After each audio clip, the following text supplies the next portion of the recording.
En el siguiente video vamos a estudiar los movimientos de las estrellas, de las constelaciones, de los planetas, del Sol y de la Luna. Yo personalmente nunca recibí clases de astronomía, ni en el colegio ni en la escuela. Nunca me explicaron las constelaciones ni nada por el estilo. Únicamente me enseñaron los conceptos básicos del heliocentrismo sin profundizar mucho a una edad muy corta donde mi pensamiento crítico aún no estaba casi nada desarrollado. Lo que entendía del cielo y de las estrellas lo aprendí prácticamente viendo la televisión y yendo al cine, como creo que casi todos los humanos. Todos hemos visto esas clásicas películas y las series referentes a viajes de las estrellas y demás conceptos anatómicos del espacio sideral que nos marcaron desde nuestra niñez. Cuando tenía 16 años tuve la oportunidad de ir a México y estuve en varias pirámides alrededor de este increíble y lindo país que siempre voy a llevar en el corazón. En Monte Albán, precisamente, pude entrar a una de ellas. Y en el techo había un hueco por donde pasaba un rayo de luz. Si nosotros poníamos la mano debajo de esa luz, se podía ver una especie de radiografía reflejada en el piso. El guía nos explicaba que así podían analizar los huesos con fines médicos. Esto me sorprendió mucho ya que no eran indígenas tontos o no sé, personas ignorantes, sino que todo lo contrario, eran increíbles arquitectos, médicos, astrónomos, entre otros. A partir de ese momento fue como una bola de nieve, esa sed de mi conocimiento sobre las civilizaciones antiguas. Tuve el chance de volver a México ya de adulto y visité la majestuosa pirámide de Chichén Itzá en la Ribera Maya. Estuve para las fechas del equinoccio de otoño y en esta fecha ocurre un fenómeno de luz increíble. Una sombra desciende por la pirámide simulando el movimiento de la serpiente representando al dios Kukulcán. Esto me hizo explotar la cabeza prácticamente, ya que ¿cómo hacían estas personas para crear estas maravillas arqueológicas y que calzaran astronómicamente con las fechas del equinoccio y que generen este efecto de luz y que se repita miles de años después? Me parece increíble, la verdad. Pero esto no solo sucede en Chichén Itzá. Hay muchos lugares del mundo antiguo donde construcciones similares con efectos parecidos pasa un rayo de luz milimétricamente por un hueco pequeño siempre a esta misma hora del día y en el mismo año. Un ciclo que se repite sin fallar por milenios. Yo, como nunca entendí nada del cielo ni me lo explicaron, por eso decidí empezar a estudiar un poco de astronomía, para entender qué es eso de las constelaciones, qué es el zodiaco, un solsticio, un equinoccio, por qué pasan los eclipses, desde cuándo se han datado, etc. Les voy a compartir lo que he aprendido, pero eso sí, no soy ningún experto. Solo hago esto para aprenderlo mejor, ya que para mí la mejor forma de aprender es haciendo. Con respecto a la astrología y a la interpretación de la numerología y cómo el movimiento de los astros afecta nuestras vidas, es un tema que no voy a tocar porque no lo entiendo y la verdad no lo conozco.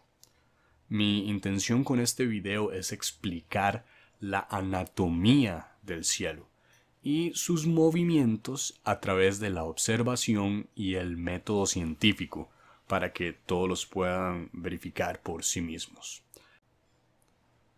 Desde la antigua Babilonia, 3000 años antes de Cristo y más, desde los tiempos del antiguo Egipto, desde la antigua Grecia, los Vedas, los sumerios, los navajos, los mayas, los incas, los hebreos, etc., hasta nuestros tiempos, se ha dibujado un mismo mapa estelar en el cielo.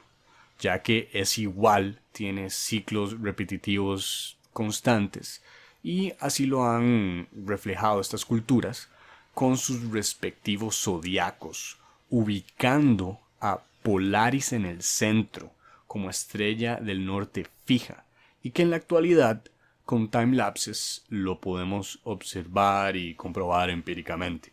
Más adelante en el video vamos a hablar de Polaris, su ubicación y cómo específicamente esta ha sido datada por antiguas culturas.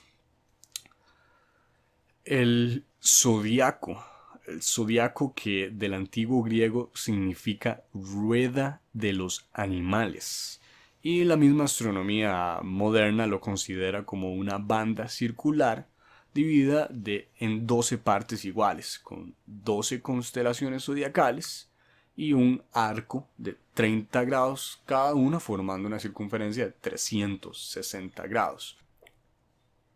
Todos, de alguna u otra forma, conocemos nuestro signo zodiacal. Yo sería Aries, según la versión occidental tropical, pero el tema de los diferentes zodiacos es un tema que se puede ver más adelante si hay tiempo. El conocimiento del firmamento en la antigüedad se entendía a través de la observación, la datación y la medición empírica. La astronomía moderna ha dejado esto un poco de lado y ha metido imaginación y fantasía no observable, ni medible, ni comprobable a través del método científico en el movimiento de los cuerpos celestes. Como ya expliqué en un video anterior y siempre lo menciono, todas las civilizaciones antiguas que podían construir estas magnificencias de edificios, pirámides, alineadas con el cielo y con las estrellas, que aún siguen en pie, para ellos la Tierra no se movía, y no era ninguna esfera, era un disco, era estacionaria, era fija y no se movía. Eran geocentristas. Ningún experimento ni estudio que siga el método científico ha logrado demostrar que la Tierra se mueve. Ninguno. Ningún experimento ha logrado demostrar que la Tierra gira sobre su propio eje, que tiene un movimiento de nutación. Nada. Nada. Han hecho un péndulo de Foucault, pero ya se comprobó que es un fiasco, que no funciona. El péndulo depende de un movimiento inicial, una patada inicial. A veces se mueve a la izquierda, a veces se mueve a la derecha, a veces no se mueve. Esto es un debate que lleva años. Años. Esto no empezó ni en el 2012, esto no empezó.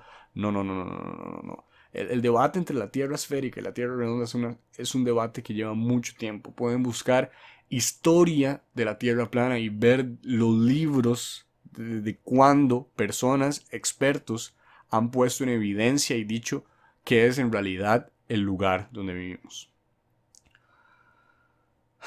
Como les dije, nadie ha podido demostrar la esfericidad ni el movimiento de la Tierra. Si alguien lo lograra hacer empíricamente a través del método científico en estos días, ganaría un premio Nobel. Pero por algo no ha pasado. El geocentrismo siempre ha sido algo claro para todas las civilizaciones, y nosotros mismos lo podemos comprobar al observar el firmamento.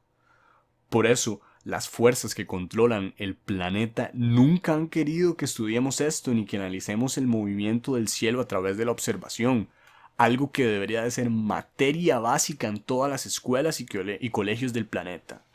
El conocimiento es poder. Bueno, antes de continuar con la explicación del movimiento estelar y sus astros, me gustaría agradecer y mandar un saludo a los hermanos Barea, allá en Barcelona, ya que gracias a ellos entendí esto mucho mejor. Esta información se puede comprobar empíricamente con el firmamento, ya ha sido datada por civilizaciones antiguas, pero los hermanos Barea hacen un gran trabajo al explicarlo. De verdad, muchas gracias. Les dejo el link de su canal ahí abajo en la descripción.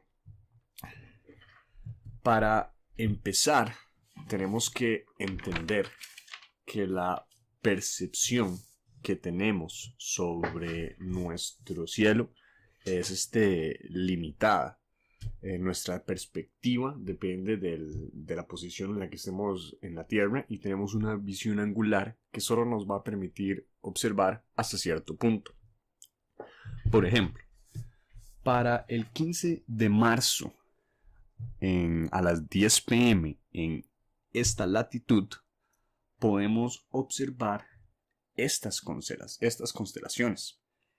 Si yo quiero ver este mismo cielo la noche siguiente a la misma hora, yo tengo que moverme 4 minutos en latitud opuesta para poder observar ese mismo cielo. Y aquí tenemos un número clave que podríamos inclusive apuntar: 4 minutos. Si vemos aquí mismo dice que de una noche a la siguiente salen aproximadamente 4 minutos antes, por lo que en una semana este mapa será útil 30 minutos antes. O sea, al cabo de un mes, 2 horas, básicamente. Esto es lo podemos nosotros buscar en internet, con un planisferio, etc. Todo esto sucede porque las estrellas giran arriba de nosotros. Ellas se están moviendo. Podríamos decir que las estrellas tienen una carrera espacial. Ellas se van moviendo en una carrera espacial, la cual lleva milenios. Esta carrera espacial tiene una autopista. Y la autopista de esta carrera es la banda zodiacal.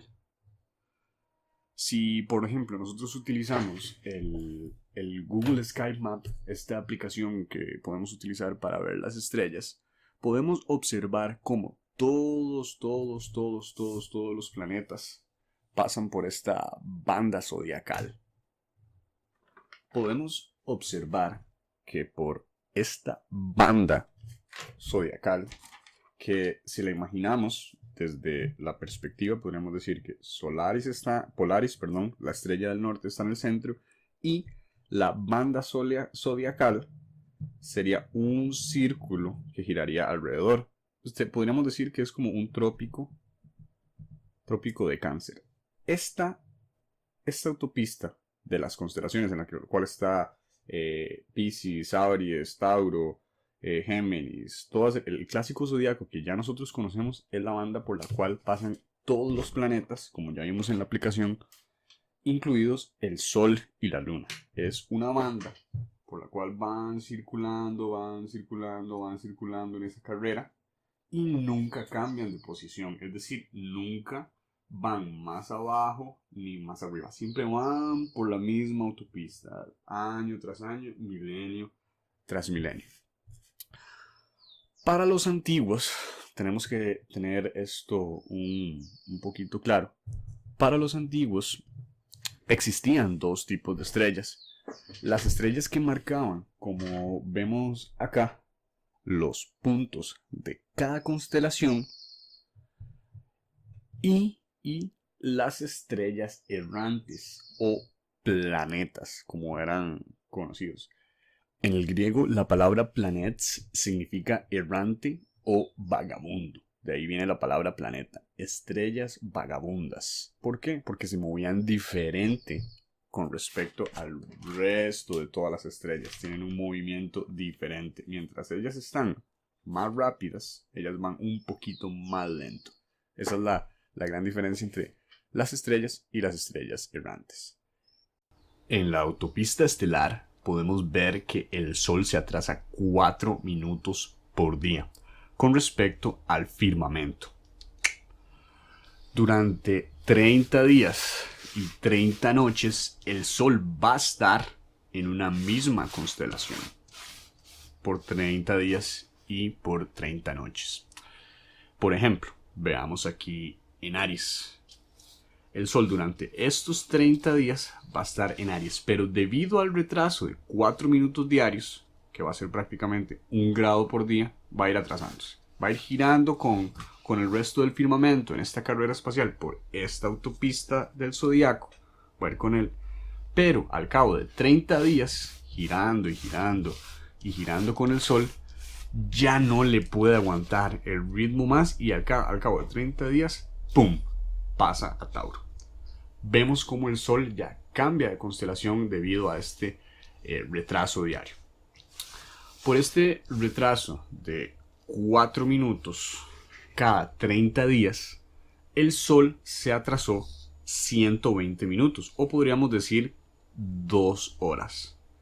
Por eso, durante esas fechas, el Sol está en Aries. No importa si es de día o es de noche. Esto es lo que explicaría más o menos por qué yo soy Aries o por qué alguien es Cáncer, etc. Esta es básicamente la explicación y se debe a una observación zodiacal, por así decirlo. Bueno, por eso también podemos observar que en el planisferio, que es un instrumento de medición clásico como el astrolabio, el sextante, etc., ya que como las estrellas siempre han sido las mismas, es un mapa que podemos utilizar. Entonces, si vemos el planisferio, cada 2 horas, igualmente en el planisferio, cada día podemos ver una constelación nueva. Como una desaparece y la otra vuelve a aparecer. Pasando un año, el Sol se habría atrasado 1440 minutos. Esto es un número fractal que vamos a explicar un poquito más adelante. Bueno, este ciclo dura 360 días, lo que dura el Sol pasando por cada una de estas constelaciones. Si lo comparamos con el año, podríamos decir que hay 5 días de no tiempo. Y si vemos, por ejemplo, a los egipcios o a los mismos mayas, ellos llamaban estos días de no tiempo, los mayas lo llamaban Wayep y los egipcios lo llamaban epagómenos. Más adelante vamos a ver cómo es que funcionan estos 365 días en nuestro firmamento y cómo sería este calendario. Ahora, bueno, ya entendimos cómo funciona el Sol cada mes debido a este retraso diario de 4 minutos. Si nos vamos a la carrera espacial, la Luna es la estrella o planeta más vagabunda de todas con respecto al firmamento. ¿Y por qué vagabunda? Porque solo le puede aguantar el ritmo a las estrellas 2,3 días. Es lo único que puede aguantar. Entonces, cada 2 días, o sea, apenas un día, 2 días y 2 días, punto 3 ya pasaron y ¡pum! Pasó. Ya no pudo aguantarle más el ritmo del firmamento. Entonces, por eso podemos decir que es la más lenta. Solo le rinde 2,3 días. Aquí podemos observar lo que sería el ciclo sideral de la Luna. Este ciclo sideral lunar quiere decir que dura alrededor de 27,3 días y es el punto en el que dura la Luna en volver a estar con la misma constelación. Ahora, también, aparte del ciclo sinódico, el ciclo sideral lunar, tenemos lo que es el ciclo sinódico lunar. El ciclo sideral lunar es con respecto al firmamento. Tenemos el ciclo sinódico lunar, que ya sería dependiendo con el Sol. El ciclo sinódico lunar marca las fases lunares y dura alrededor de 29,5 días. Este ciclo sinódico es un poco más largo que el sideral porque obviamente el firmamento va más rápido. Aquí podemos tratar de explicar un poco las fases de la Luna. Vemos como el Sol coge a la Luna por detrás y cuando la va cogiendo, vemos aquí cómo sería cuarto decreciente. Luego podríamos llegar acá llegamos a luna nueva, la pasa y seguiría la siguiente fase. Siempre la parte iluminada es la cual estaría indicando la posición donde estaría el Sol con respecto a la autopista estelar. Y con esto ya tendríamos explicado cómo funcionarían las fases de la Luna. Por ejemplo, la Luna nueva, cuarto creciente, cuarto decreciente, hasta la Luna llena, que la Luna llena sería el punto más alejado con respecto al Sol.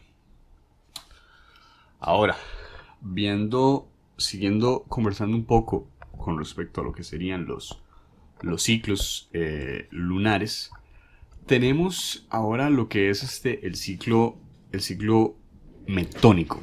Este ciclo metónico equivale a 235 ciclos sinódicos. Y tenemos también el famoso ciclo de Saros. Este ciclo de Saros, el cual ya se sabe desde la antigua Babilonia, 3000 años antes de Cristo, que podía medir los eclipses. Este ciclo de Saros equivale a 223 ciclos sinódicos y cuando pasan estos 223 ciclos sinódicos o el ciclo de Saros, ocurren 84 eclipses, 42 de Sol y 42 de Luna. Esto pasa con precisión desde siempre.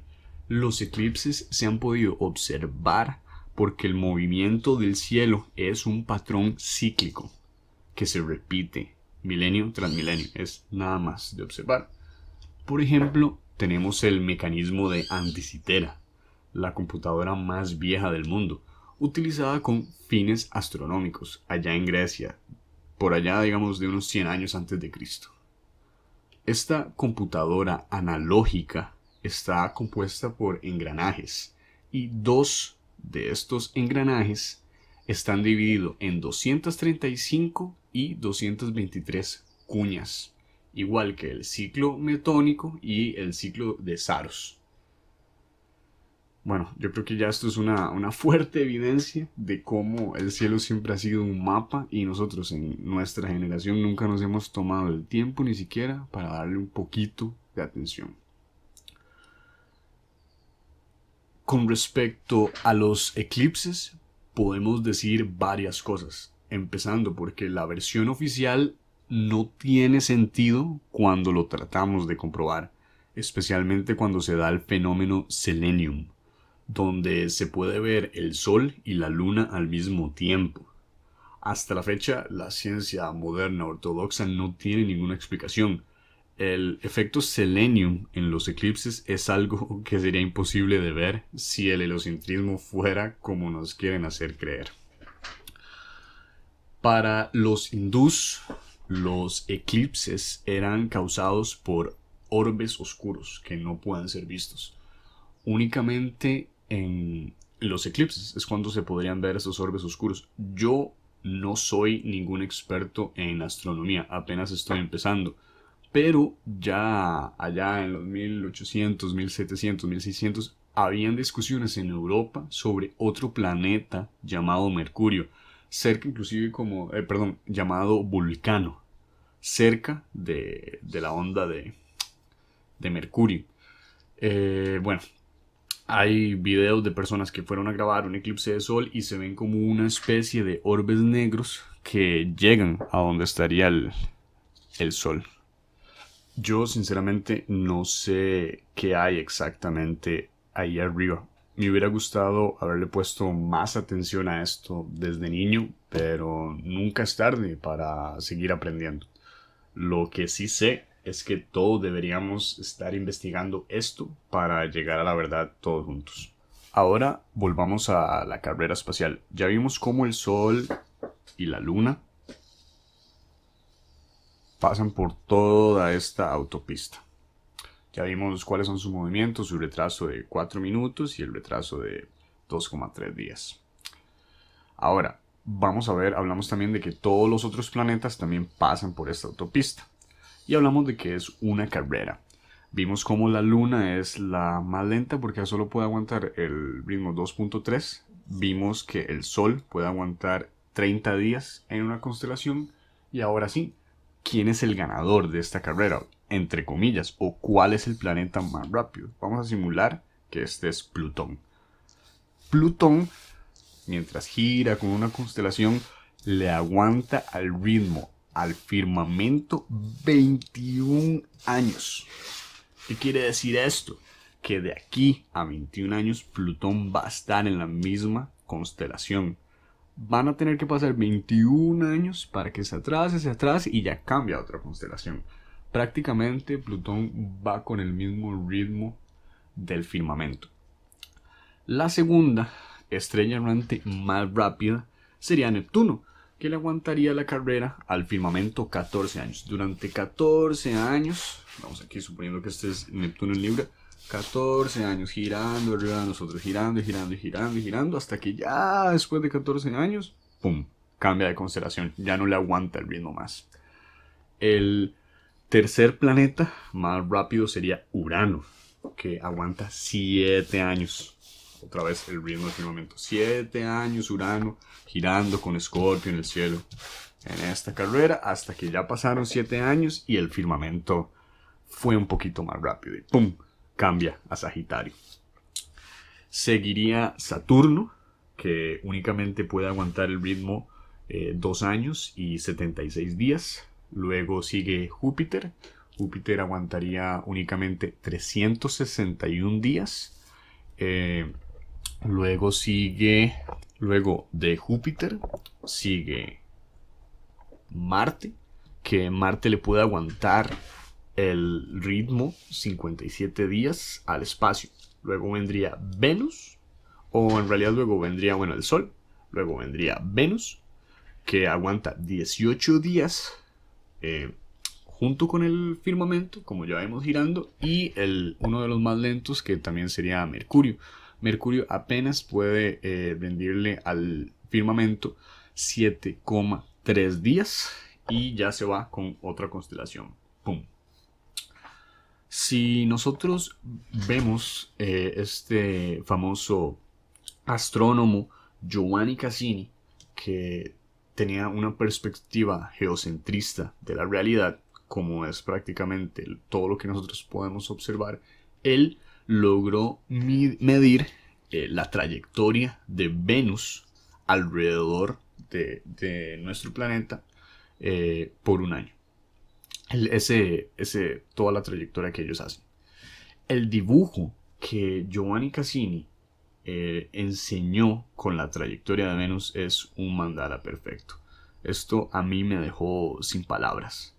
Esta forma geométrica o mandala que hacen las estrellas errantes o planetas alrededor de la Tierra sobre la autopista, de verdad que es una belleza.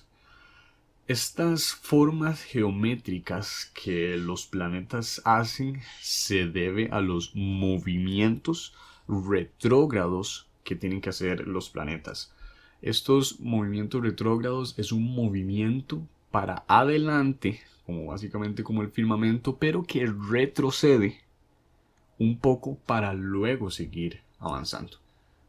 Aquí podemos observar en esta aplicación de Google Maps, Sky Map, perdón, podemos ver a Mercurio, el movimiento que vemos como avanza, pero retrocede para seguir avanzando. Es como en lo que skateboarding y otros artes se conoce como un movimiento de alley-oop. Si bien se puede observar la luna pasar muchas veces, esto se debe a que, como explicamos ya atrás, es porque la luna es la más lenta y es la que más se retrasa con el firmamento. Por eso es que se mueve así. Si trazamos una línea por el movimiento a lo largo, por el movimiento que hacen alrededor de nuestra Tierra, es cuando observamos estas geometrías estilo Fibonacci, de una geometría sagrada de la naturaleza. Y esto pasa con todos los planetas. Les voy a dejar el link de esta página para que ustedes mismos puedan observar cómo es que se ve. La verdad es algo que a uno lo deja sin palabras. El firmamento es un reloj cósmico con un reloj dentro de otro reloj. Pero antes de seguir explicando los relojes cósmicos, cómo se miden y cómo se miden nuestras eras, sería bueno entender el movimiento de analema que hace el Sol y la Luna, produciendo lo que serían los equinoccios y los solsticios. Vamos a ver lo que sería el movimiento de analema. Equinoccio viene de la palabra igualdad, y en esta fecha tanto el día como la noche duran exactamente lo mismo. El equinoccio lo podemos observar el 21 de marzo, que sería el equinoccio de primavera, y el 23 de septiembre. Estas serían las fechas para los equinoccios. Luego tenemos lo que serían los solsticios. Los solsticios, la palabra solsticio viene del latín sistere, que significa quieto. Tenemos un solsticio tenemos el solsticio de verano el 21 de junio y tenemos el solsticio de invierno, que sería el 21 de diciembre. Ahora veamos el analema solar. Si le tomamos una foto al Sol en un mismo punto todos los días a la misma hora durante un año, obtenemos este resultado. Se forma una especie de 8, mostrando al Sol en su punto más alto hasta el punto más alto. Del punto más bajo hasta el punto más alto. De igual forma pasa con la Luna. Por eso hemos escuchado cuando es que la superluna, cuando está más cerca de la Tierra, cuando es que igual el Sol está más cerca de la Tierra y cuando está más alejado, en un punto de altura. Aquí surge una gran interrogante, ya que ¿cómo es posible que se dé este fenómeno si, según la ciencia ortodoxa oficial, tenemos el movimiento de traslación alrededor del Sol y el movimiento de la Luna alrededor de la Tierra, sin contar el movimiento de P11 y de nutación? Pero vemos cómo estas fotografías en el analema solar y en el analema lunar un movimiento igual. ¿Cómo es esto posible? Por algo no nos enseñan en las escuelas el movimiento del Sol y la Luna, que es observable como el analema solar y el analema lunar. Por algo no nos enseñan, porque si analizamos el firmamento y sus movimientos, llegamos a la verdad. Ahora veamos cómo sería el movimiento del analema desde nuestra perspectiva observable. Vamos a utilizar como referencia el mapa de Gleason. El mapa de Gleason es simplemente una proyección, es una representación, es un mapa oficial, lo utilizan varios institutos de geología, creo que el de Estados Unidos también. Y también es si observamos acá, este es el logo de Naciones Unidas. Es extraño que en la escuela y en el colegio nunca nos hayan dicho que habían otros mapas. Inclusive, si hablamos de nuestro mapa, el clásico mapa que nosotros tenemos, la proyección de Mercator, es un mapa imperialista. Sabemos que los tamaños de los continentes no están bien representados. Están hechos para ver Estados Unidos y Europa más grande con respecto, por ejemplo, a América del Sur y África. Existen otros mapas que tratan de dar una proyección real de cómo sería el verdadero tamaño de los continentes y son completamente diferentes. Entonces, estamos en el 2019 y no tenemos un mapa real de cómo serían los tamaños de los continentes, ni tampoco una fotografía real de la Tierra mostrando cómo es en realidad el continente desde allá para nosotros trazar un mapa perfecto. Entonces no podemos decir que existe un mapa real ni de la Tierra plana ni de nada, porque son proyecciones. Desgraciadamente tenemos que utilizar los recursos que tenemos. Ahora, veamos cómo sería este movimiento de analema según nuestra perspectiva geocentrista. Vamos a imaginar que esta piedrita sería el Sol. El movimiento de analema sería el siguiente. Digamos que estamos en el equinoccio de primavera. en el equinoccio de primavera, vamos subiendo, vamos subiendo, vamos subiendo, vamos subiendo. Ese sería el movimiento circular. Empezaría ancho, hasta luego subir, luego subir, luego subir. Y cuando llega al punto más alto son círculos más cerrados. Aquí es cuando llegaríamos al solsticio de verano. En este solsticio de verano hay 3 días allá arriba, donde se queda un poco estático, entre 2 y 3 días. Es como ese, por eso solsticio significa sistere, quieto. El sol sube, pero llega a un punto que ya no desciende ni asciende más. Y ya luego pasan estos 2-3 días. Por eso se puede decir en el Ártico que existe el sol de los 3 días del sol de medianoche. Luego empieza a bajar, empieza otra vez su descenso, otra vez el descenso, el sol cada vez con círculos más abiertos, más abiertos, más abiertos, más abiertos, hasta que llega al solsticio de invierno, el 21 de diciembre. Y luego aquí el sol deja de subir durante 3 días, hasta que el 25 de diciembre el sol vuelve a nacer y comienza nuevamente su ascenso hasta el solsticio de verano, donde permanece estático y luego otra vez desciende. Ya vimos más o menos cómo sería este movimiento de analema. Vemos cómo el solsticio de invierno nos muestra el renacer del sol, calzando perfectamente con las fechas de Navidad, cuando nace Jesucristo. Si vemos la historia de Jesús, tenemos que analizar a otras personas. Tenemos que analizar a Mitra, que también nació de una virgen un 25 de diciembre, el cual resucitó 3 días después de morir, igual que Jesús. Y lo de Mitra fue 1200 años antes de Cristo. También podemos ver al mismo Krishna, 3200 años antes de Cristo, que nació también de una virgen y una estrella anunció su nacimiento. Y obviamente resucitó al 3er día luego de ser asesinado. Tenemos también a Buda, nacido de una virgen, un 25 de diciembre. Tenemos a Horus, 3000 años antes de Cristo, que nació de una virgen, un 25 de diciembre, tuvo 12 discípulos, resucitó al 3er día, etc. Tenemos una lista de, entre comillas, avatares que han representado lo mismo. La historia es la misma en las culturas, tratando de representar este movimiento de analema del sol a través de una religión, por así decirlo, o una metáfora, una alegoría, como queramos verlo. Si vemos la astronomía actual, las constelaciones tienen nombres de animales, etc. Yo puedo ver la constelación de Leo ahí en el cielo, pero yo no veo ningún león. Es una representación o una historia, una metáfora que se le da al firmamento para entenderlo mejor. Si analizamos el movimiento de analema, podemos ver que hay un punto de intersección. Vamos a sacar esto un poquito aquí. Ok, listo. En el analema, vamos a sacar un lápiz.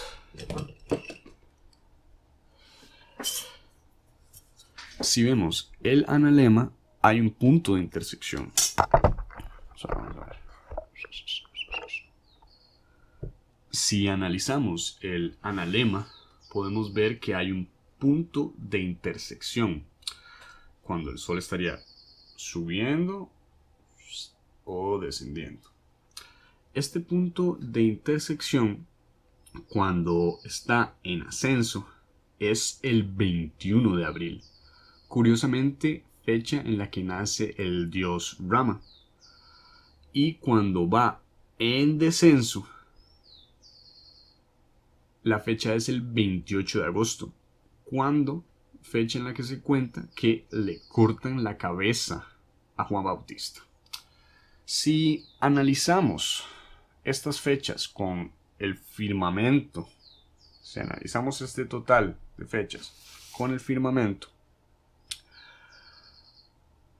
y trazamos una línea vertical del equinoccio junto con los puntos de intersección, que serían más o menos estos de acá, una línea de acá, una línea de acá, se nos forma una cruz perfecta.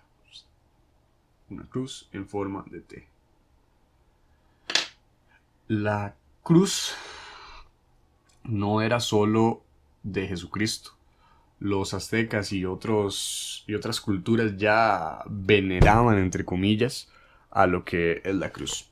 Volvemos a ver que todo es una representación de cómo se mueve el reloj del firmamento. Volvemos a preguntarnos, ¿cómo hicieron las culturas antiguas para crear las pirámides y monumentos alineados con los equinoccios si viniéramos de un Big Bang donde todo apareció de la nada y somos un universo infinito lleno de caos moviéndose a miles de kilómetros por hora? No tiene ningún sentido que desde miles de años, que pasen cada miles de años, un rayo de sol siga pasando por el mismo hueco en la misma fecha a la misma hora. Eso no tiene ningún sentido. Ya casi es Semana Santa, también fecha conocida como la Pascua. Esta celebración cambia cada año y yo no sabía por qué. Las culturas antiguas tenían calendarios lunisolari, lunar y solar. Sin embargo, su calendario principal era la luna. Por ejemplo, tenemos a los mayas, tenemos a los hindús. Inclusive aquí hace poquito, bueno, yo les enseñé lo que era el calendario maya. Este calendario maya es lunar y esto no significa que tampoco no tuvieran un calendario solar. El antiguo año nuevo empezaba con el equinoccio de primavera, allá el 21 de marzo. Estas fechas de año nuevo eran lo que originalmente eran las fiestas paganas. Canción que le dedico a todas esas personas que siguen creyendo a ciegas y sin cuestionar lo que le dicen las autoridades, ya sea una entidad científica o una entidad religiosa, que prácticamente en la actualidad es lo mismo. Su principal componente es la fe y nos sacan todo el dinero. Volviendo al tema de la Semana Santa o la Pascua, esta inicia el primer domingo después de la primera luna llena, luego del equinoccio de primavera. Vemos aquí cómo en nuestra actualidad el calendario lunar marca una fecha bastante importante, la cual es la Semana Santa, que es ya casi. Ya que tenemos claro cuándo ocurren los equinoccios y los solsticios, podemos seguir explicando estos relojes cósmicos. El equinoccio de primavera, que sería el 21 de marzo, el equinoccio de primavera es un marcador, es lo que nosotros conocemos como marcador equinoccial. Y este marca las eras zodiacales. Actualmente estamos en la era de Piscis. ¿Qué quiere decir esto? Que durante 2160 años, en el equinoccio de primavera, el Sol estará en Piscis. Esto es en la era que nosotros estamos actualmente. Digamos que nosotros actualmente ya pasamos un poco la mitad con respecto a la ubicación del Sol en Piscis en cada equinoccio. Hace 1000 años o más, durante el equinoccio de primavera, el Sol iba a estar ubicado en Aries. Por eso se adoraba al carnero. 2000 años atrás, el Sol estaba en Tauro, en el equinoccio de primavera, ¿verdad? Ese es el marcador equinoccial de las eras, recordemos eso. Entonces, durante ese equinoccio, hace unos 4000 años, el Sol estaba en Tauro. Y así, respectivamente. Un dato curioso con respecto a esto es que siempre, bueno, he escuchado, oficialmente se dice que las pirámides fueron construidas hace 4000, 5000 años, más o menos. Pero, siempre se ha dicho que en realidad las pirámides fueron construidas hace 12.000 años, por tal vez algunas observaciones de erosión, etc. Es curioso que hace 12.000 años el equinoccio de primavera marcaba la constelación de Leo. Justamente tenemos a la Esfinge. Si nosotros vemos las eras y las culturas, siempre han visto el cielo y han marcado monumentos con respecto a su posición y fecha. Veamos nuestra era actual. Nuestra era actual es Piscis y nuestro dios, entre comillas, es Jesús, el pescador, y se representa con la forma de un pez. Todos hemos visto este símbolo, ¿no? Pero en 1820, el arzobispo de París, en representación del Vaticano, obviamente que ha sido el monopolio de la astronomía hasta la fecha, actualmente existen más astrónomos del Vaticano que de cualquier otra institución, y por cierto, el mejor telescopio del mundo le pertenece al Vaticano, el que está en Arizona, se llama Lucifer. Y es el único telescopio en el cual podemos utilizar los dos ojos para ver las estrellas. Pero bueno, es un tema que podemos conversar después. Este arzobispo de París en 1820, con el monopolio del Vaticano, amenazó con excomunión a cualquier persona que fuera a defender esta teoría de los 12.000 años de la creación de las pirámides o cualquier otra fecha, ya que eran fechas antes de la creación católica. Y bueno, ya que estamos hablando de zodiacos y de las eras, es claro que nosotros deberíamos tener claro que nosotros utilizamos un zodiaco occidental o tropical, y es un zodiaco que se viene utilizando desde la época griega, que era cuando que era cuando el equinoccio de primavera marcaba la constelación de Aries. Sin embargo, aquí nosotros en Occidente, casi que 4.000, 3.000 años después, seguimos utilizando el mismo zodiaco. Aquí hay un problema. Por ejemplo, si observo este zodiaco tropical, sería Aries. Pero si yo me voy al Sky Map o a cualquier aplicación para ver los planetas, o agarro un telescopio y veo el cielo, en esa fecha del perdón, de donde en teoría yo sería Aries, que es como el 19 de marzo al, no sé qué, 20 de abril, algo así. Yo nací el 9 de abril.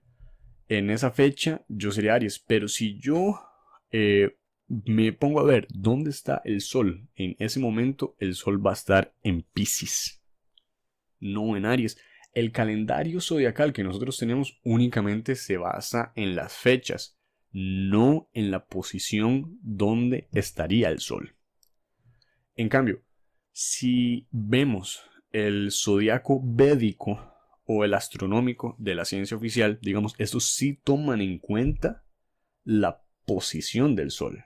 Entonces, yo en teoría sería Piscis, porque en mi fecha de nacimiento, el 9 de abril, el Sol va a estar con Piscis, en esa constelación. Eso es lo que dice la realidad y la observación.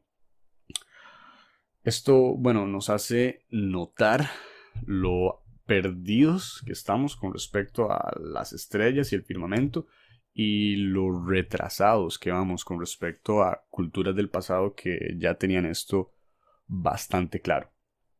Ok, vamos a seguir explicando cómo son los relojes cósmicos. Ya vimos el primer reloj. Este primer reloj es de 24 horas. Vimos cómo el Sol se retrasa 4 minutos con respecto al firmamento. Por eso, cada grado de este reloj equivale a 4 minutos. Si pasamos al segundo reloj, este segundo reloj es un poco más grande y es de 1 año. En este reloj, cada grado serían 1440 minutos o el equivalente a un día. Tenemos luego un reloj, esta vez ya un poco más grande. Este reloj es de 72 años y cada grado en este reloj sería de 25.920 días. Y para finalizar con los relojes, tenemos el más grande de todos, el reloj de 25.920 años. Y aquí tenemos el primer fractal con respecto al anterior, donde en el de 72 años el grado era de 25.920 días y este reloj más grande es de un total de 25.920 años. Eso sería un fractal. Estos 25.920 años sería el equivalente a lo que es el año platónico. Este reloj de 25.920 años, como ya vimos, es lo que conocemos como el año platónico. Si dividimos este reloj en 12 partes iguales, o lo que serían las 12 constelaciones o las 12 eras, llegaríamos al número de 2160. 2160 por 12 igual a 25.920.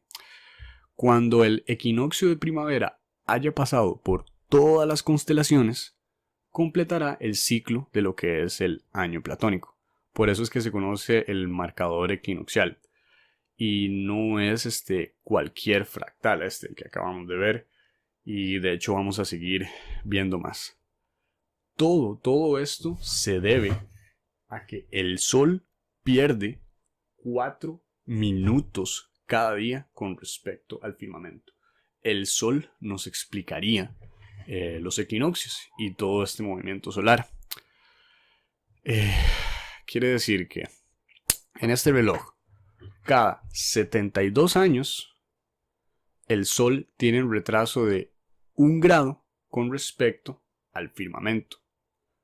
Cada 2160 años, el Sol tiene un retraso de 30 grados, lo que sería una era, con respecto al firmamento. Y cada 25.920 años, el Sol tendría un retraso de 360 grados con respecto al firmamento.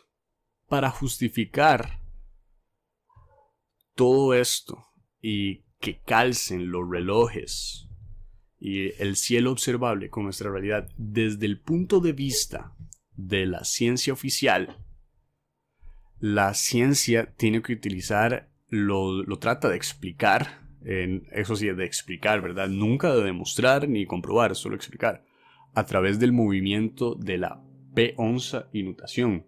Aquí, bueno, yo les puedo explicar que es un ángel, yo les podría explicar cómo están y cómo nos ayudan, etc. Pero yo podría demostrar eso, comprobarlo. No, esto es sin ánimos de ofender a nadie, simplemente es lo que se puede demostrar y lo que no.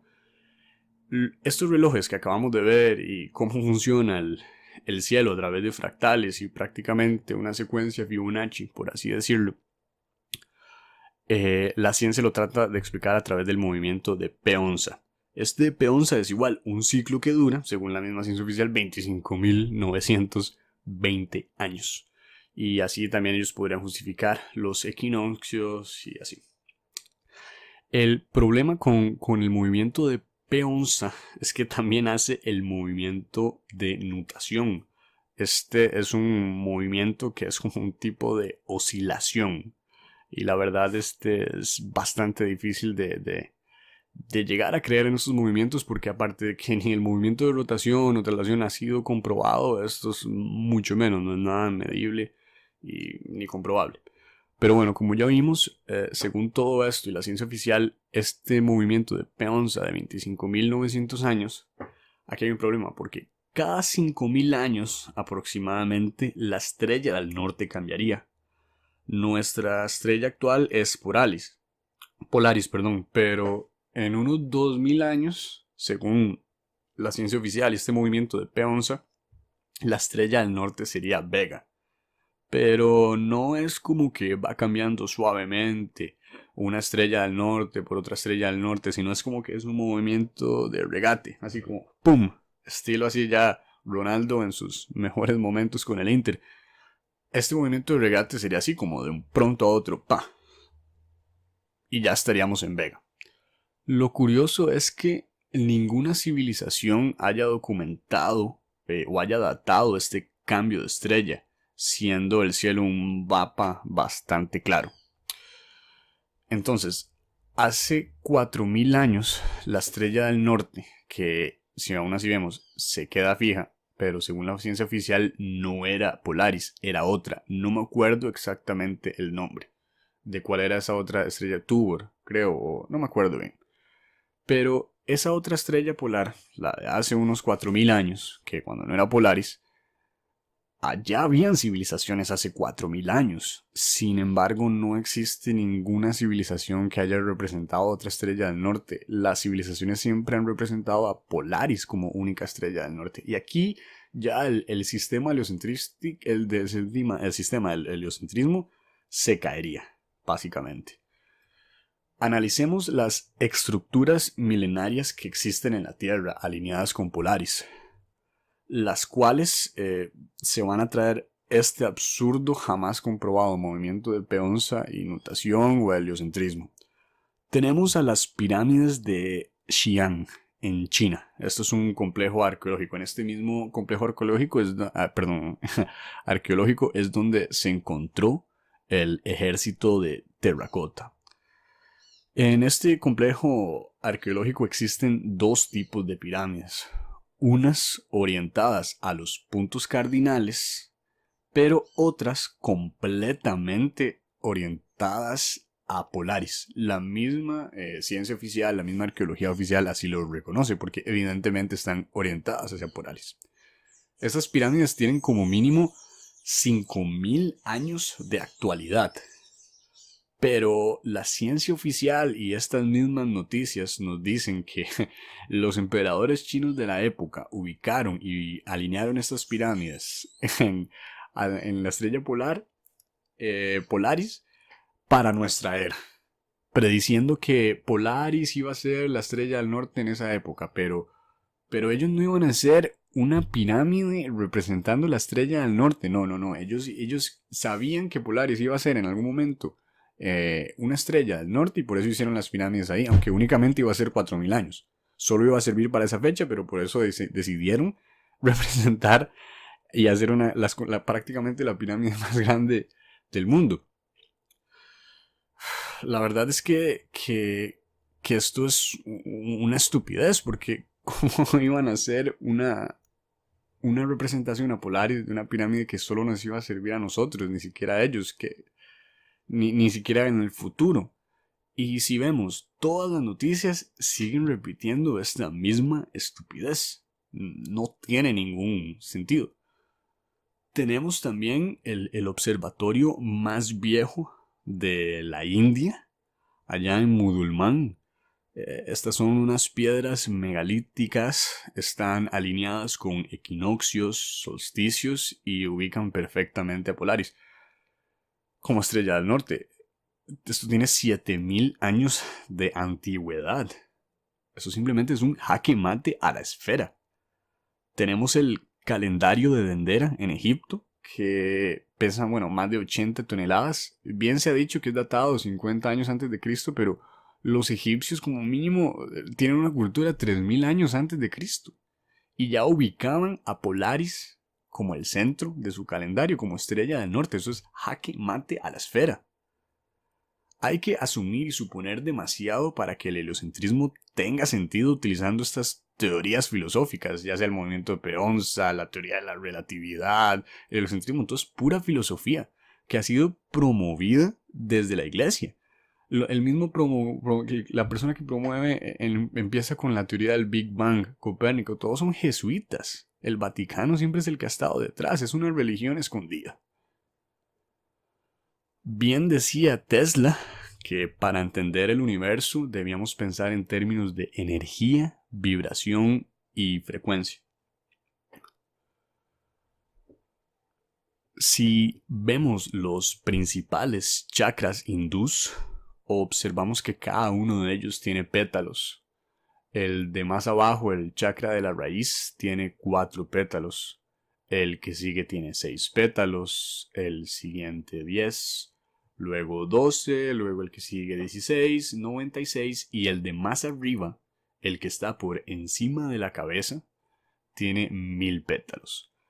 Si sumamos los pétalos del cuerpo nos daría un resultado de 144 pétalos más los 1000 pétalos del chakra superior, nos daría una suma de 1440 pétalos.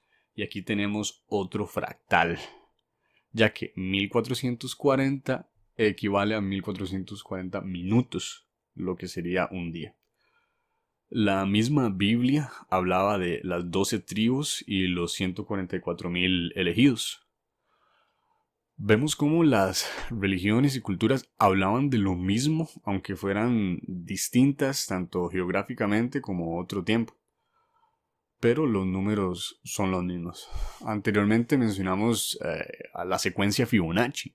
Si, por ejemplo, vemos la 12ª posición de la secuencia Fibonacci, la 12ª posición es el número 144. Y si multiplicamos 12 por 12, 12 por 12 igual a 144. La secuencia Fibonacci cuenta con 24 números y al 25 vuelve a sumar la totalidad de 1, por eso es que vuelve a empezar esta secuencia. Siguiendo con la geometría sagrada, tenemos el número Phi o la proporción áurea, que es 1,6, 1,80, etc.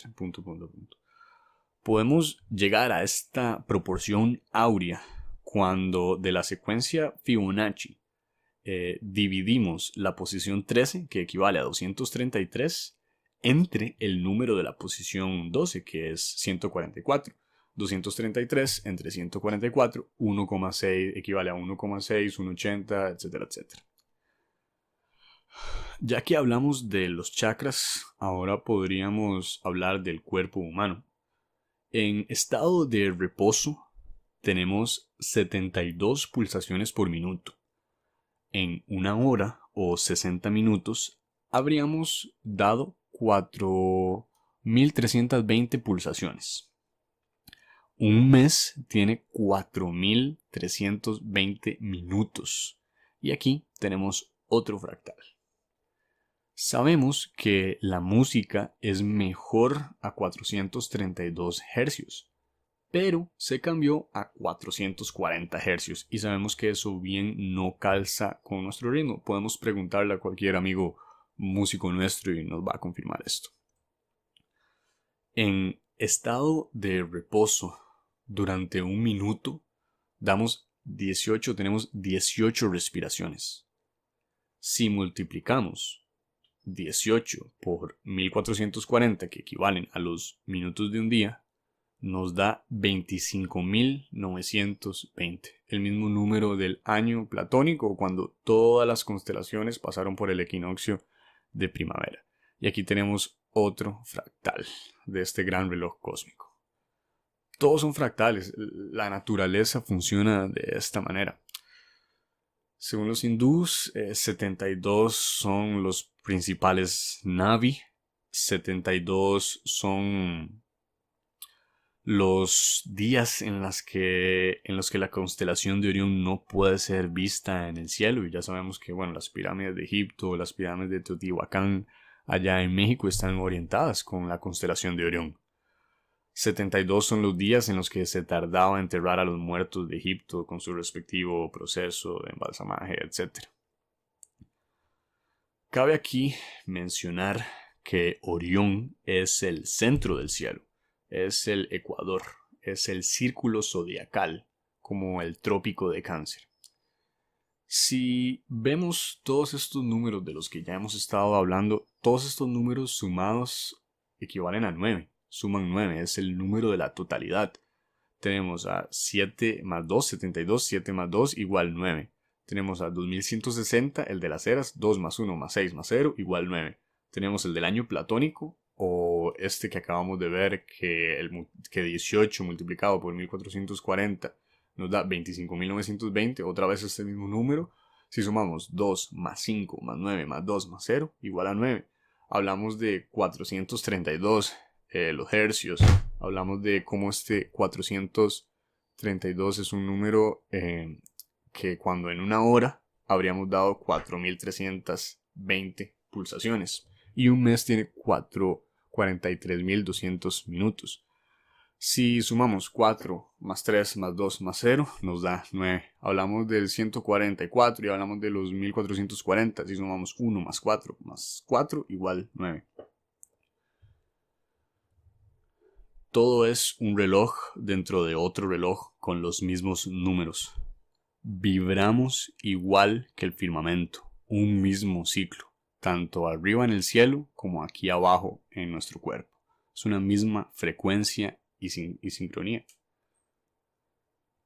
Tesla decía que cuando conociéramos la magnificencia del 3, del 6 y del 9, conoceríamos la totalidad del universo.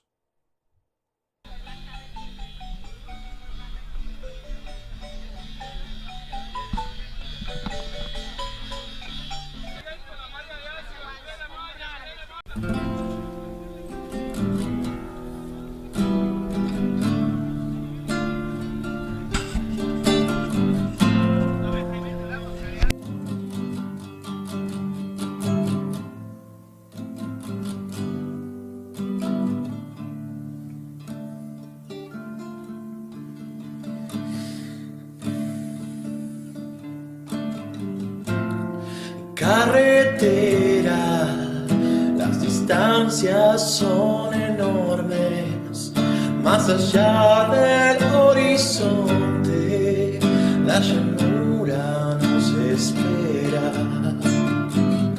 A campo traviesa, hacia donde el sol se esconde, donde jamás pude ocultar mi corazón.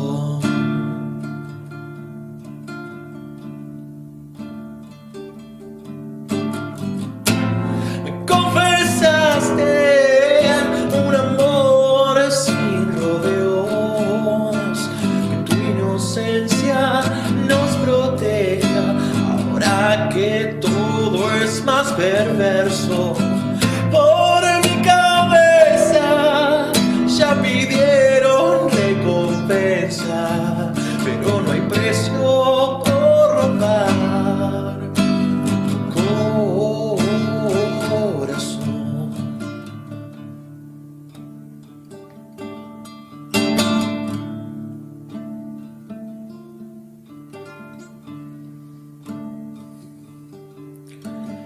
Pueblo chico, infierno grande, somos caballos salvajes, ya desafiamos la ley.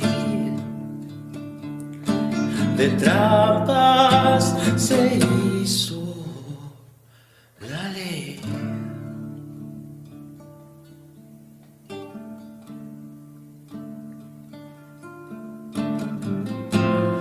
Por la ruta del jinete enmascarado, escuchan los disparos, preparan la emboscada, en alambrados como pentagramas, los pájaros tocando tu canción.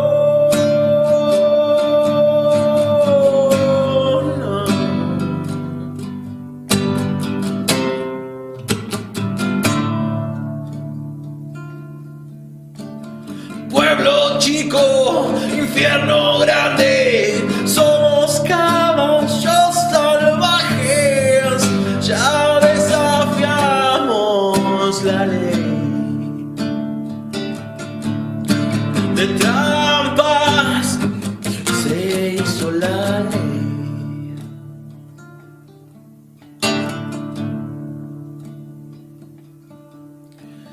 Pueblo chico, infierno grande, somos caballos salvajes, ya desafiamos la ley.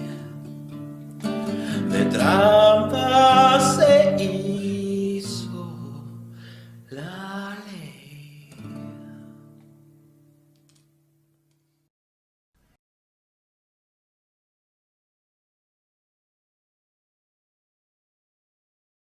Hola chicos, en el día de hoy nuestro amigo heliocentrista les quiere explicar a sus amigos terraplanistas que la única manera que hay de ver girar las estrellas en un hemisferio hacia un lado y hacia otro, en el hemisferio sur, es dándole vueltas a esta bolita. Entonces, durante el día de hoy también, nuestros dos amigos terraplanistas le intentarán explicar a su amigo heliocentrista que puede ser que haya otra manera de entender las cosas, sin enfados, sin discusiones, simplemente todos buscando la verdad. Existe otra manera de ver las estrellas en un hemisferio hacia un lado y en el otro hemisferio hacia el otro. Es decir, por ejemplo, Leo en un hemisferio se ve así y en el otro hemisferio así. Así que a ver si nuestro heliocentrista abre un poquito su mente y puede intentar entender a sus amigos geocentristas. A ver, aquí tenemos una brújula que está apuntando hacia el sur. Como vemos, tenemos el mar. Y si nos vamos a desplazar hacia nuestra derecha, obviamente nos encontraremos el camino del zodiaco y el sol a punto o de camino a ponerse hacia el oeste. Ahora nos encontramos justamente bien cerquita de Barcelona, en España. De tal manera que aquí tenemos la brújula y lo que vamos a hacer va a ser mirar una proyección, como vemos por la noche, a la constelación de Leo. Y podemos observar que la constelación de Leo, que arriba hemos marcado los puntos cardinales, obviamente el norte nos quedaría detrás nuestro. ¿De acuerdo? Para allá. Entonces podemos ver a Leo cómo tiene la cabeza en la parte superior derecha. ¿Vale? Ahora vamos a hacer un ejercicio imaginativo y nos vamos a ir hacia el sur. Es decir, vamos a cruzar El Mediterráneo. Vamos a cruzar el Mediterráneo y nos vamos a ir justamente hacia Sudáfrica y hemos cruzado la línea del Ecuador, que esa es la clave. Cruzar la línea del Ecuador porque ahí tenemos nuestras constelaciones y nos encontramos, como se puede observar, que aquí a Leo ya la vemos boca abajo y con la cabeza a la izquierda, exactamente como nuestros amigos heliocentristas ven las estrellas. Pues nosotros los geocentristas también. Bien, vamos a ver ahora cómo en el hemisferio sur encontramos a Leo invertido, con la cabeza abajo y a la izquierda. Y si nos vamos a cualquier lado del hemisferio norte, aquí estamos mirando al norte, tenemos que darnos la vuelta para poder buscar a Leo y lo encontramos correctamente colocado con la cabeza hacia arriba y hacia la derecha. Vale, esto vamos a intentar explicar que lo de las perspectivas hay que tener en cuenta sobre todo dos cosas. Una es el punto de fuga y la otra es que vivimos encima de una cúpula. ¿Por qué digo esto? Porque si solo viviéramos en un plano, el punto de fuga, obviamente, al yo alejarme del centro, este muñeco está aquí debajo en el centro, al alejarse, las cosas las vería como las nubes, que se van por punto de fuga en el horizonte. Y caerían de la visual. Esto también pasa, pero hay que tener en cuenta que pasa después de otro fenómeno, que es el de la cúpula. Porque al existir esto, al alejarnos del centro, de nuestra visual, las cosas desaparecen así, porque van haciendo la forma de la cúpula. Es decir, que nosotros, al alejarnos, las cosas no las vemos así, sino que las vemos así. Pero aún así viéndolas, aquí está Polaris, voy a quitar este disco más grande. Aún así estando Polaris, hay cosas que al estar lejos también desaparecen por debajo de tu visual. Por eso, no sé si lo podéis apreciar, aquí Polaris ya me ha quedado debajo de mi propia visual, por eso no la puedo ver si me voy más allá del ecuador. Queda por debajo del punto de fuga. Pero, como os digo, es muy importante que las cosas las tenéis que poner en perspectiva de que encima hay una cúpula, porque es así como desaparecen las cosas, no desaparecen así como lo hacen las nubes al final de nuestro horizonte. Y los barcos. Y los barcos. Exacto, hay que aplicar las dos cosas, es la suma de las dos. ¿De acuerdo?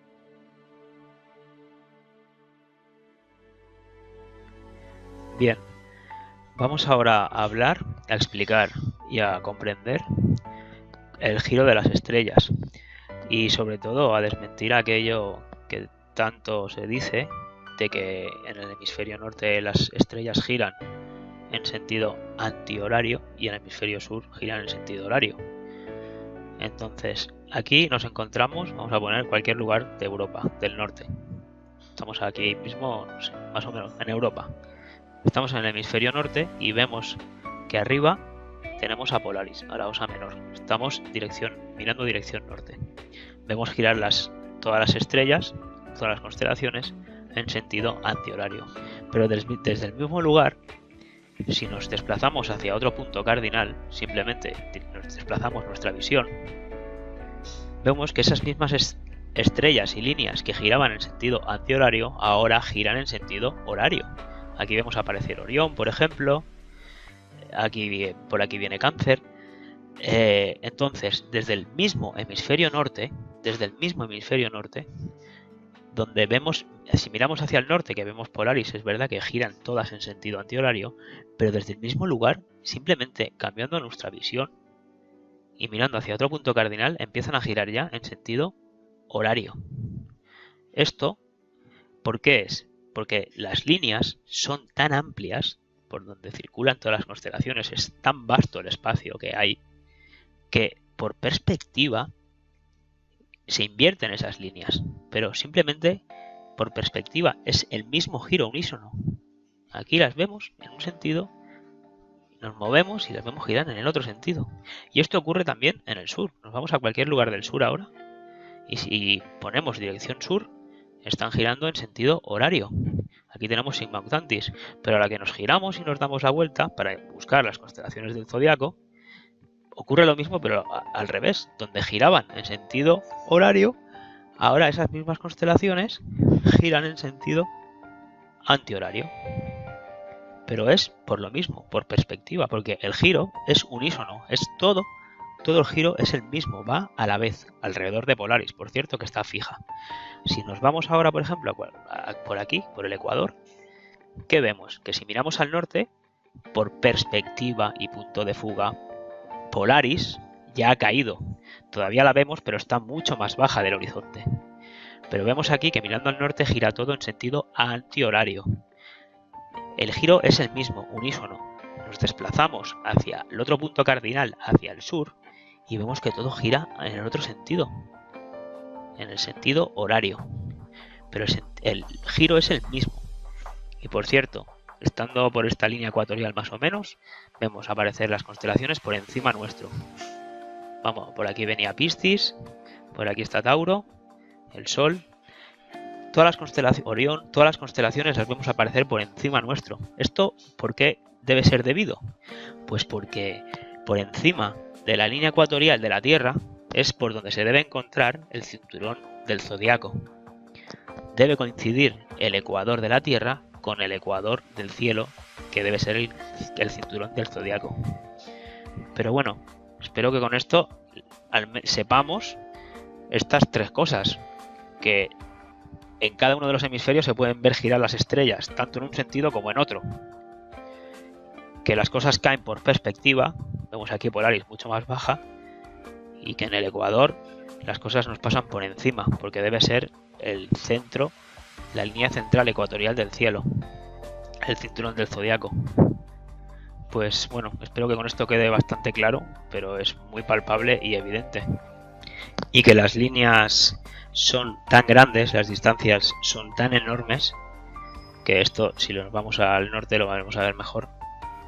Desde el mismo lugar, cuando están girando en un sentido, en este caso en antihorario, las mismas líneas, el mismo giro unísono, lo vemos también girar en el sentido contrario, en este caso en sentido horario. Esto es debido a la perspectiva, pero porque las líneas y las distancias son enormes.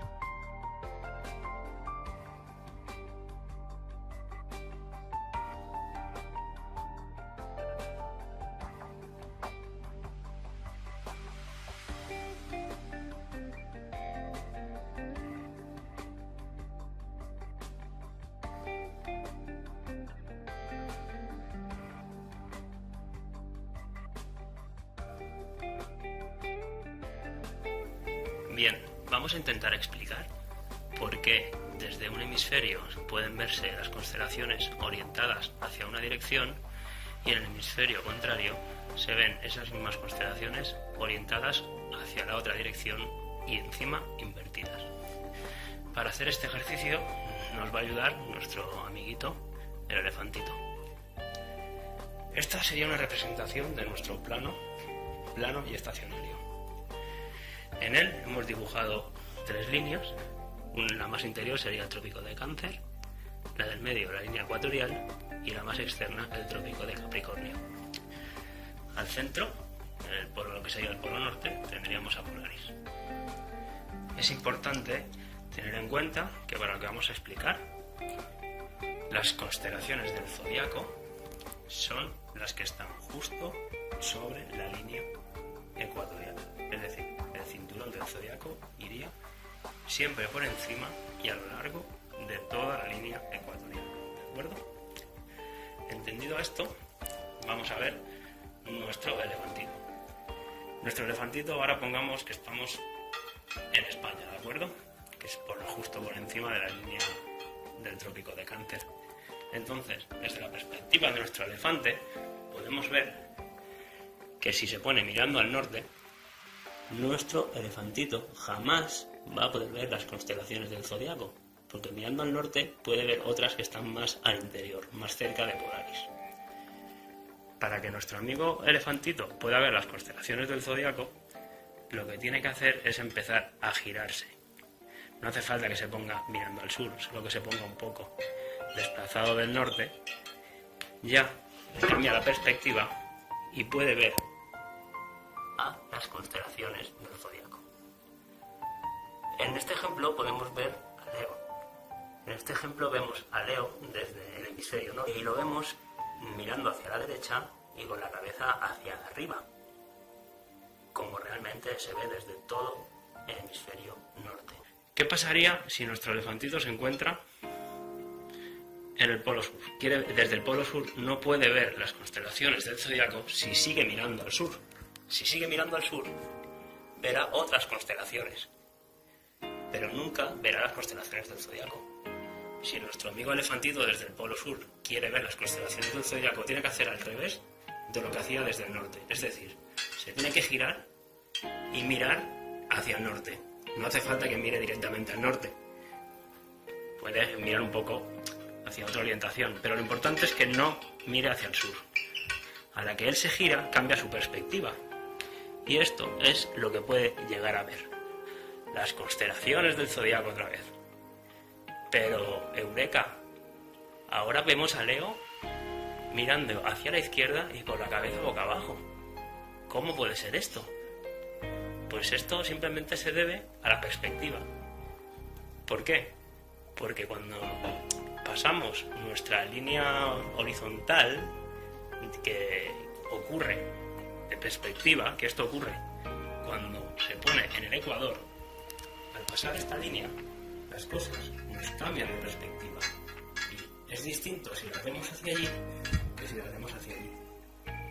Entonces, ¿qué pasaría si nuestro elefantito está en el ecuador? Lo que ocurriría es que, primero, que tendría una panorámica mucho más grande para poder ver no solo las constelaciones del zodiaco que le pasan por encima, sino las que le quedan a la izquierda y a la derecha. Si bien no puede abarcar todas, porque no le llega a su perspectiva, pero lo que sí que está claro que ve pasar todas las constelaciones del zodiaco justo por encima de su cabeza. Y da igual donde se coloque del ecuador, en toda la línea ecuatorial, siempre va a ver pasar las constelaciones por encima de él. Vale, ahora vamos a intentar explicar por qué en el hemisferio norte las estrellas parece que giren en sentido antihorario y el hemisferio sur en el sentido horario, aunque no es necesario cambiar de hemisferio para poder apreciar ese cambio de sentido. ¿De acuerdo? Si estuviéramos debajo del polo norte veríamos algo así parecido, y conforme nos vamos alejando por perspectiva, porque esto es un semidomo, lo vamos a ir viendo así. ¿De acuerdo? Vale, aquí tenemos a nuestra izquierda, a vuestra derecha, aquí a Polaris. Yo la estoy haciendo girar hacia el sentido antihorario, ¿de acuerdo? Pero igual que estamos girando hacia el sentido antihorario, si estamos aquí mirando hacia el norte, desde aquí, si miro hacia el sur, yo lo veo girar en sentido horario perfectamente.